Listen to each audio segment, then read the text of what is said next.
परम पूजनीय श्री आशुतोष महाराज जी की जय, कृष्ण बलदेव की जय। तो दोस्तों, आज हम जो बताने जा रहे हैं वो है पहलगाम घटना के बारे में, कि पहलगाम में जो घटना घटी वो कितना दर्दनाक था। ये सुन करके ही दिल दहल गया। लेकिन अब कोई बात नहीं, कथा हुई वही जो राम रचि राखा। जो विधाता ने जो जैसे जिस वक्त में जो बनना था, बिगड़ना था, जो लिखा गया, जो हो गया सो हो गया। लेकिन आज कल हम लोगों को या हर किसी को, भारत में जितने भी हमारे देशवासी लोग हैं, सभी लोग चिंतित हैं कि भारत पाकिस्तान में जो झगड़ा चल रहा है, लड़ाइयाँ चल रही है, उसके विषय में लेकर के कि कब क्या होगा। तो हम कहना चाहेंगे कि हमें ज़्यादा डरने की कोई बात नहीं है। हमारा देश सशक्त है और हमारा देश महान है और हमारा देश पहले भी विश्वगुरु था, है और सदैव रहेगा। तो हम कहना चाहते हैं कि मृत्यु नहीं, कर्म की चिंता करनी चाहिए। आज हर एक इंसान डरा हुआ है कि कहाँ पर बम गिरेगा, क्या होगा। आज न्यूक्लियर बम की बातें हो रही है, तो कहीं पर कुछ हो रहा है। तो कोई बात नहीं, हम बस अपने कर्म करें। हम याद करते हैं वो दिन जो 6 अगस्त 1945 का वो हुआ था, जो पहले कभी नहीं हुआ था। अमेरिका ने जापान के हिरोशिमा पर जो परमाणु बम गिराया था, उस वक्त विषाक्त धुएं का ऐसा गुबार उठा जिससे जापानियों का दम घुटने लगा था और त्वचा भी झुलसने लगी थी। आँखों की पुतलियाँ तक पिघल गई थी। सोचिए कैसा क्षण था। और हर ओर कंकाल ही कंकाल पड़े दिखे थे। मौत के इस तांडव का साक्षी तो एक व्यक्ति था जिसका नाम था यामागुची। 19 वर्ष के इस जापानी इंजीनियर ने अपनी आंखों के सामने बम को गिरते देखा। रासायनिक चकाचौंध से आकाश को चमकते देखा। हर ओर तबाही का मंजर देखा था। अपने हजारों देशवासियों को भी तड़प तड़प कर काल के गाल में समाते हुए देखा। मतलब कि वे स्वयं भी धरती से उड़ाकर बवंडर की चक्री में घुमाकर एक आलू के खेत में पटक दिया। किनको? ये घटना जो है, एक विचित्र बात यह थी कि इस घटना में किस जीवन मृत्यु लीला के बीच में यामागुची जिंदा बच गए थे, क्योंकि वो जो न्यूक्लियर बम गिरा था जापान के हिरोशिमा पे, तो वो खुद उसमें वो शामिल थे। उस जगह पर वो अपनी आंखों से देख चुके थे। इसी बीच में यामागुची जिंदा बच गए थे। हालांकि वो कुछ गंभीर चोटें उनको आई थी, फिर भी वह जान बचाकर अपने शहर नागासाकी में पहुंचने में कामयाब हो गए।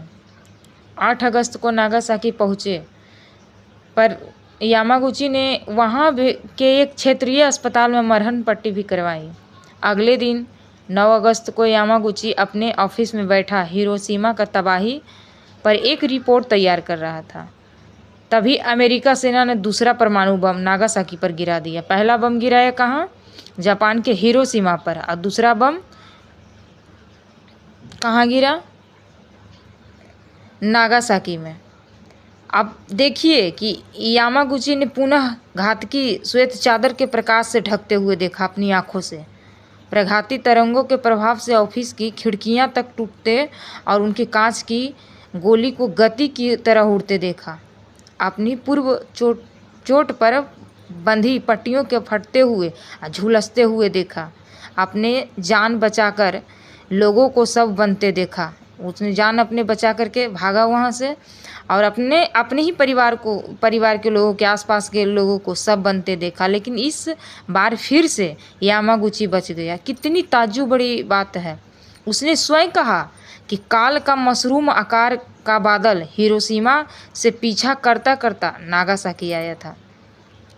अब जापानी सरकार ने भी अधिकाधिक रूप से घोषित किया कि यामागुची दोनों एटमी बमलों के उत्तरजीवी यानी सर्वाइवर हैं, जो 2 बार कैंसर कारक तरंगों से के संपर्क में आने के बावजूद भी वो 93 वर्ष की लंबी आयु जीकर सन 1910 में मृत्यु को प्राप्त हुए।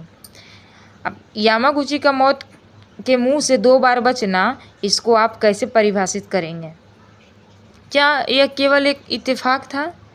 क्या उनकी हिम्मत अच्छी थी, या उनकी किस्मत अच्छी थी, या उनकी प्रतिरोधक क्षमता अच्छी खासी रही होगी? कारण कुछ भी हो, पर एक बात पक्की है कि जन्म और मृत्यु हमारे हाथ में नहीं है। जब मृत्यु आनी है तो आएगी, कोई रोक नहीं सकता। जब मृत्यु नहीं आनी तो नहीं आएगी, कोई मार नहीं सकता। हो सकता है पानी की एक बूंद से हम स्वर्ग सिधार जाएं, या यामागुची की तरह अंगारों की बरसात में भी जीवित बच निकलें। इसलिए जो अपने हाथ में नहीं है उसकी क्या चिंता करना और क्या उसका भय। पर हाँ, जन्म और मृत्यु का बीच का जो दौर है वह हमारे हाथ में पूर्णतः है।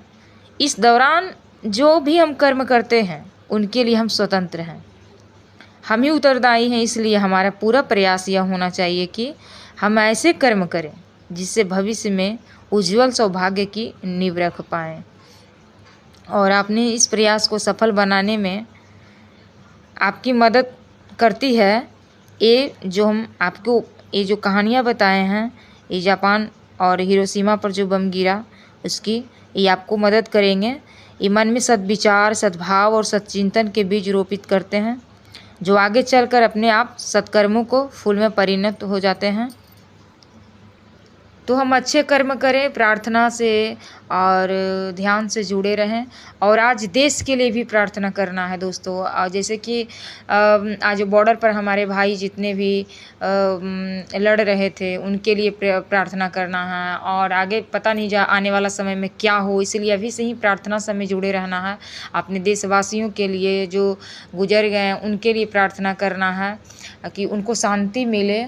और हमारे देश में आप खुद जो देश में रचे बसे हुए हैं उनके लिए, और जो बॉर्डर पर लड़ रहे थे या जो आगे होने वाला है उसके लिए हम शांति का कामना करें, प्रार्थना करें।